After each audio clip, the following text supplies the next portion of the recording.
Hi, students. I hope you're doing well. I hope the week has been good.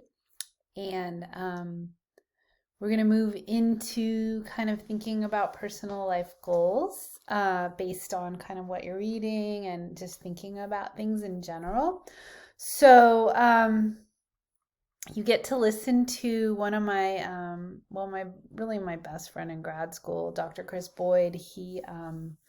We met in grad school, and it was really nice to have a buddy in grad school that you could go through the same kind of hard parts of grad school. I'm going to say this to you at least 5 times this semester, hopefully more. Um, Grad school's hard, but you can do it. Anyone can, as long as you have the support. Um, and that support doesn't have to be lots of money.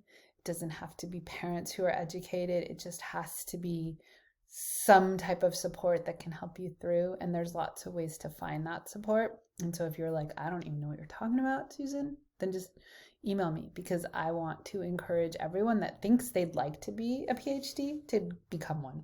We need more PhDs who are socially just minded, and we need people from all walks of life. We need to diversify the field.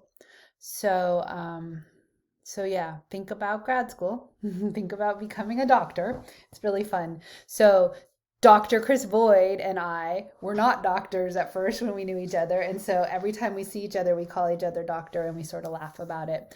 But he's going to talk about his path, as have all the other people that you've already met, to get where he is right now, and kind of how that it wound around until it became what it is now, which is by no means the end of his path.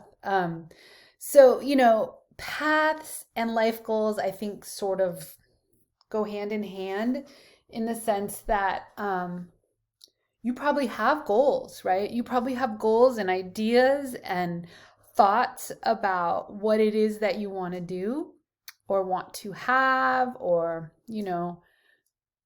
you imagine what you imagine, this is what I want.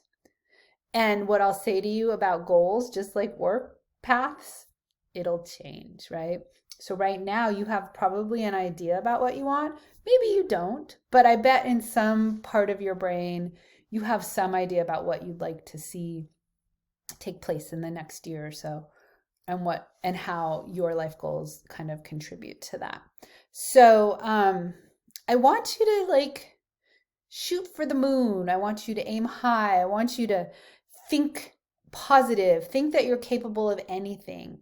You know, I mean, I'm not trying to become a marathon runner or anything like that at this point. I mean, obviously there are realities that get in the way, but in terms of career and you know, getting higher education, I want you to try to remove any self-doubt that you have. And I honestly am the queen of self-doubt. And so I understand that that does get in the way.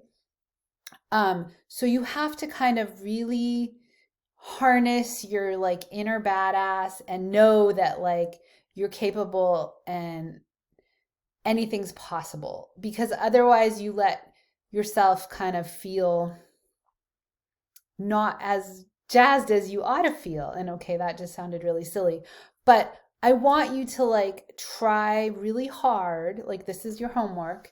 Think about your personal life goals, and think about something that is maybe even more out of reach than you imagine, and see about trying for it. So I'm going to tell you a story. So last semester, I saw this grant, and it was for $2 million. And it was a grant that needed 3 or 4 colleges to go in on it together. It was a national grant. They were going to give it to, I think, 3 groups out of the whole United States. And I saw it and I was like, this is a big grant. It's a lot of money. It's for open source, kind of creating more open source books for students at different colleges, and it would be a lot of federal government money. But gosh, there's 50 states. How many schools are there? There's a lot of schools. This is probably out of my reach. But I decided to reach out to another school that I know in Southern California that does a lot of work with open source, and they kind of are more established than the small community college that I work at. But I know them from working with them, and so I was like, you want to write this grant? Let's write this grant, right? And then they're like, yeah, this other school wants to join us. And so we said, okay. And so we let this other school be the lead because they had an actual grant writer on staff, which at my school we don't. And so we wrote the grant, we submitted it, and then on December 30th, 2020, we got an email that said, congratulations, you got the grant, right? So woohoo! Sometimes your self-doubt, like if I had listened to my self-doubt and been like, we can't get that, like that's crazy, we wouldn't have gone for it, right? And that would have been a big lost opportunity. So put your self-doubt in a bag, throw it in the trash, and remember that you are all sorts of worthy and all sorts of competent, okay? And listen to this 1,000 times, especially when you start to not feel that way, because it's really, really, really important for you to harness what you know that's good about yourself and use that to do whatever it is that you want to do. Okay. And I know that sounds really self-helpy, and I'm not that way. So I'm just saying, like, it's worked for me, and I suggest you give it a shot. So, yeah, thinking about your goals. What do you want? Do you want a dinosaur? I don't think you can get one. Do you want to take a rocket ship to the moon? You might be able to do that. Like, seriously, what are your personal life goals? I don't know. Do you want to be a sociologist and change the world? Me too. So if I can do it, you can do it.